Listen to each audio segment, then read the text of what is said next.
नमस्कार, न्यूज 18 आप देख रहे हैं। आपके साथ मैं हूं चांदनी धवन। नमस्कार, मैं हूं आपके साथ अमित गर्ग शुक्ला। शुरुआत करते हैं बड़ी खबर के साथ। शिया धर्मगुरु कल्वे जव्वाद ने लड़कियों की शादी वाले नए नियम को लेकर विवादित बयान दिया है। कानपुर में जब रिपोर्टर ने उनसे लड़कियों की शादी 21 साल की उम्र में किए जाने पर सवाल पूछा, तब उन्होंने कहा कि यह गलत है, इससे माँ बाप पर 3 साल बोझ और बढ़ जाएगा। देखिए, 21 साल की शादी में तो हमारी नज़र में तो वो सही नहीं है, क्योंकि जल्द से जल्द अच्छी जगह पर बेटियों की शादियां हो जाएं, उतने ज़्यादा माँ बाप के लिए अच्छा होता है और 3 साल तक और जिम्मेदारी उनकी बढ़ जाएगी। लेकिन अगर कोई कानून बन ही जाता है तो भारत हम लोग हमेशा कानून की पाबंदी करते हैं। नहीं, आवारा तो नहीं, लेकिन हमारा एक बोझ तो है, वो माँ बाप को बोझ 3 साल बढ़ जाएगा। बोझ वो बयान गलत है। 3 साल बढ़ जाएगा वो। आवारा तो हम नहीं मानते। आगे बढ़ते और बात करते हैं, मेरठ में कांग्रेस ने मैराथन का आयोजन किया, जिसमें शामिल होने वाली छात्राओं ने बदइंतजामी और बेईमानी का आरोप लगाते हुए जमकर हंगामा किया। छात्राओं ने कहा कि मैराथन में स्कूटी, मोबाइल जैसे इनाम रखे गए थे, लेकिन आज कई छात्राओं ने नियमों को ताक पर रखकर स्कूटी पर बैठकर रेस कंप्लीट की। आयोजकों ने छात्राओं के आरोपों को खारिज करते हुए कहा कि बीजेपी और संघ से जुड़ी छात्राओं ने हंगामा कर जानबूझकर माहौल को खराब किया। ये सिर्फ इनका षड्यंत्र था, खाली वो भी वोटों के लिए। जी, वोट की वजह से था जी। और जो सही बोल रहा था उनको बोल रहे थे कि तुम बीजेपी की तरफ से हो, तुम गलत बोल रहे हो। फोटो भी खींच जी, हाँ, फोटो भी खींच लिया, FIR भी करने को बोला है। करना है कर देंगे, लेकिन जो सही है वो सही है ना। लिमिट नहीं थी लड़कियों की, 5000 तक लड़कियां आ चुकी थी और एकदम से रेस कराई तो ऐसे ट्रैक बना हुआ था, लेकिन बीच में से लड़कियां जा रही थी और स्कूटी पे से भी लेके जा रहा था कोई। नहीं, ईमानदारी से तो कुछ था ही नहीं। पहली बात, तब छोड़ने का डिसिप्लिन नहीं था बिल्कुल भी। जिस तरीके से आज तक कोई भी इवेंट छूटा हो, ऐसा कुछ भी नहीं था। और जिस तरीके से यहाँ मैं खुद दब गई, मुझे अफसोस था कि आज मेरा दिन ये लास्ट दिन ना हो। ये हंगामा कुछ नहीं है। मैराथन का आयोजन किया था कि इसमें कई हजार छात्राओं ने, दाविकाओं ने भाग लिया। इसमें कुछ चंद लड़कियां जो कहीं ना कहीं भाजपा RSS से जुड़ी हुई हैं, उन्हें कहीं ना कहीं इस चीज का दिक्कत थी कि कांग्रेस प्रियंका गांधी जी ने इतना बड़ा आयोजन मेरठ में किया है।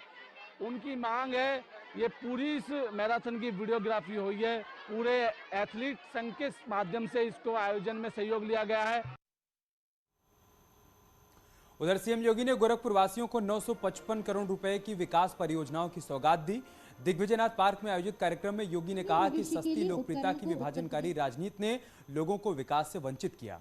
समाज को जाति, मजहब, क्षेत्र और भाषा के खांचों में बांटकर विकास संभव नहीं है।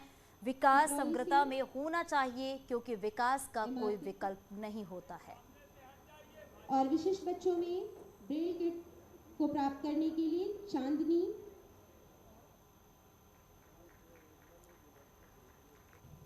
7 दिसंबर को गोरखपुर के एम्स और गोरखपुर के फर्टिलाइजर कारखाना का भी उद्घाटन किया। कोई सोचता था गोरखपुर में फर्टिलाइजर कारखाना अपना चल पाएगा, लेकिन आज चल रहा है, प्रारंभ हो गया है, ट्रायल रन पे है और बहुत शीघ्र फुल प्रोडक्शन के साथ जब आएगा तो किसानों को भरपूर मात्रा में यहां पर यह खाद उपलब्ध करवाएगा। उस सस्ती लोकप्रियता से बचना पड़ेगा।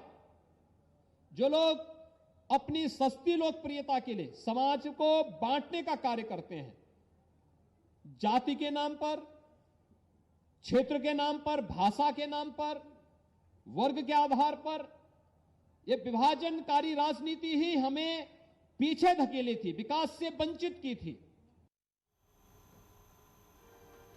चुनावी सीजन में यूपी की सियासत उस समय गर्मा गई जब अखिलेश यादव ने आरोप लगाया कि एसपी नेताओं के फोन टैप कराए जा रहे हैं। सीएम योगी हर शाम को फोन की रिकॉर्डिंग सुनते हैं। एसपी नेताओं के घर आईटी के छापों पर अखिलेश यादव ने आज लखनऊ में प्रेस कॉन्फ्रेंस के जरिए सरकार पर वार किया। उन्होंने कहा कि बीजेपी हार की ओर बढ़ चुकी है, इसलिए बौखलाहट में एजेंसियों का दुरुपयोग कर रही है। अखिलेश ने दावा किया कि बीजेपी चाहे जितने भी हथकंडे अपना ले, लेकिन जीत समाजवादी पार्टी की निश्चित है। कि हमारे सभी फोनों को सुना जा रहा है। हमारे जितने भी फोन हैं समाजवादी पार्टी के कार्यालय के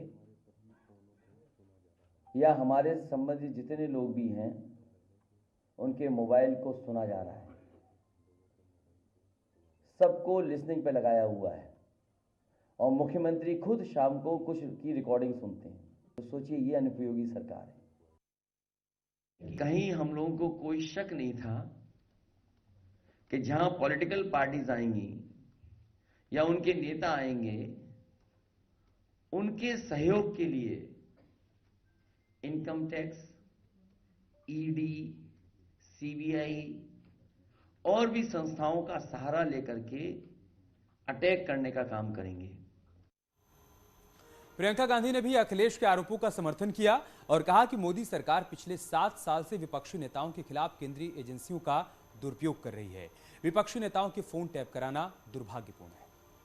सरकार अपनी एजेंसियों को ऐसे ही इस्तेमाल करती है, जहाँ भी जब भी चुनाव आता है किसी न किसी को प्रताड़ित करते हैं। आपको लगता है अखिलेश यादव को प्रताड़ित किया जा रहा है? देखिए, डिटेल्स मुझे नहीं मालूम उनके केस के, लेकिन ये मुझे जरूर मालूम है कि जो केंद्र की सरकार है वो इन एजेंसियों का दुरुपयोग करती है। ये मुझे अच्छी तरह से मालूम। ठीक है। न्यूज 18 से खास बातचीत में जेपी नड्डा ने एसपी नेताओं पर इनकम टैक्स विभाग की कार्रवाई का विरोध कर रहे अखिलेश यादव पर भी पलटवार किया।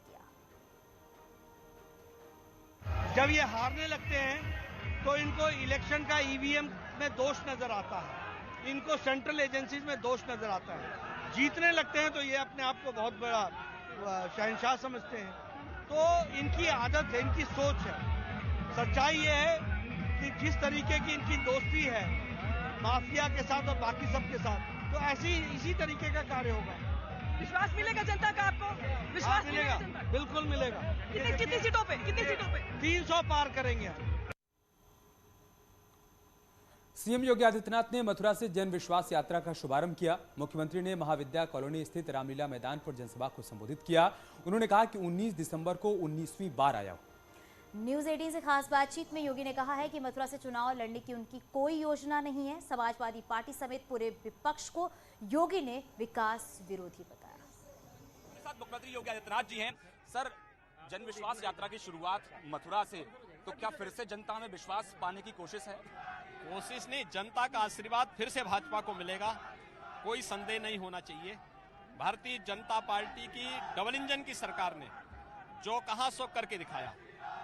लोक कल्याणकारी कार्य हो, इंफ्रास्ट्रक्चर डेवलपमेंट के कार्य हो, आस्था का सम्मान का कार्य हो, महिलाओं की सुरक्षा का हो, दंगा मुक्त प्रदेश बनाने का कार्य हो, ये भारतीय जनता पार्टी ने कहा था, वो करके दिखाया। सर, अयोध्या मथुरा जारी है, अयोध्या काशी जारी है, अब मथुरा की बारी है, ऐसा कहा जा रहा है। तो क्या लगता है आप भी यहाँ से चुनाव लड़कर अब मथुरा की तैयारी अब फिर से शुरू हो जाए?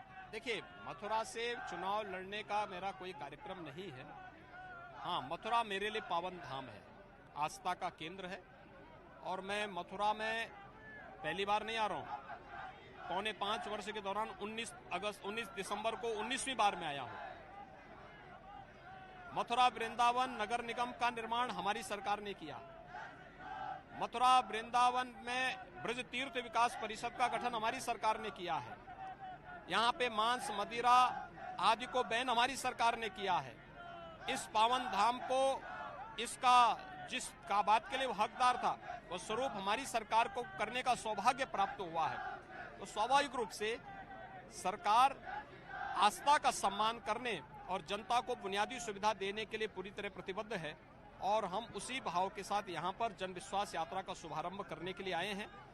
जो किया उस पर जनता का फिर से आशीर्वाद प्राप्त मांगने के लिए हम लोग निकले हैं, और मेरा विश्वास है कि जनता जनार्दन का आशीर्वाद भाजपा को मिलेगा। सर, प्रधानमंत्री उपयोगी आपको बनाते हैं, अखिलेश यादव कह रहे हैं आप अनुपयोगी हैं, और सरकार डर रही है इसलिए इनकम टैक्स के छापे लग रहे हैं। प्रधानमंत्री मोदी जी ने और भारतीय जनता पार्टी ने एक योगी को उपयोगी बनाया, लेकिन जो प्रदेश के अंदर पेशेवर अपराधी, माफिया, आतंकवादियों, भ्रष्टाचारियों के सरपरस्त थे, उन लोगों के लिए जिन माफियाओं के ऊपर बुलडोजर चलता है, जिन अपराधियों के खिलाफ बड़ी कार्रवाई होती है, तो उनके लिए तो मैं अनुपयोगी ही होऊंगा। धन्यवाद हमसे बात करने के लिए। कैमरा पर्सन जगदीश के साथ पवन Gaur, network 3, Mathura.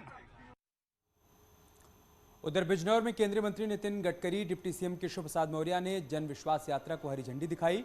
Deputy CM ने कहा कि कोई भी गठबंधन करके आ जाए, लेकिन बिजनौर में किसी का खाता नहीं खुलने वाला है। नितिन गडकरी ने कहा है कि पहले की सरकारों में सड़क गड्ढे में होती थी और इस सरकार में सड़कों का कायाकल्प हो चुका है।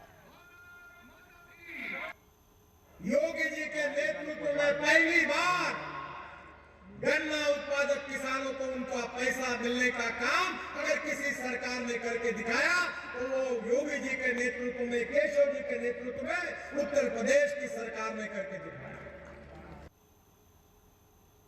लखनऊ में बहुजन समाज पार्टी की रैली में महासचिव सतीश चंद्र मिश्रा ने बीजेपी पर और एसपी पर निशाना साधा है। मिश्रा ने कहा है कि बहन जी सरकार में एक भी दंगा नहीं हुआ, लेकिन एसपी सरकार में 5 साल में 137 दंगे हुए, क्योंकि एसपी और बीजेपी ने मिलकर दंगे करवाए हैं। चुनाव के वक्त ये दोनों दल पर्दे के पीछे से एकजुट हो जाते हैं। समाजवादी पार्टी का ये कहना कि हम 403 सीटें जीत करके आएंगे, वो लड़ ही नहीं रहे हैं। 300 सीटों से ज़्यादा में तो 403 कहाँ से ले आएंगे? और उन्होंने कौन सी 400 कहते हैं, 3 सीटें कौन सी छोड़ दी, ये भी किसी को समझ नहीं आ रहा। क्यों छोड़ दी, वो भी क्यों नहीं ले लेते हैं? तो हम लोग इस तरह की बातें हवाई वाली नहीं करते हैं। हमारी पार्टी उत्तर प्रदेश में पूर्ण बहुमत की सरकार बहुजन समाज पार्टी की बनाने जा रही, ये निश्चित रूप से है। और जितना 2007 में सीटें आई थी उससे कहीं ज़्यादा सीटें।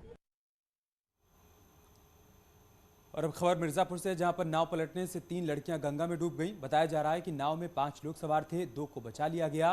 3 लड़कियां अभी भी लापता हैं।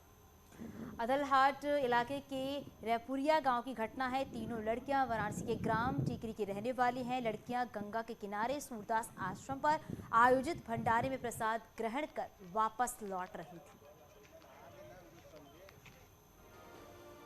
आगरा में पुलिस और खनन माफियाओं के बीच मुठभेड़ हुई है, जिसमें 2 खनन माफिया गिरफ्तार किए गए हैं। इरादत नगर इलाके में खनन माफिया बालू का अवैध खनन कर रहे थे। पुलिस ने जब इस अवैध खनन को रोकने के लिए घेराबंदी की तो खनन माफियाओं ने पुलिस पर फायरिंग कर दी। पुलिस ने जवाबी कार्रवाई में 2 लोगों को गिरफ्तार कर लिया। कब्जे से 4 ट्रैक्टर, ट्रॉली, तमंचा और कारतूस बरामद किए गए। यहाँ रुक रहे एक छोटे से ब्रेक के लिए।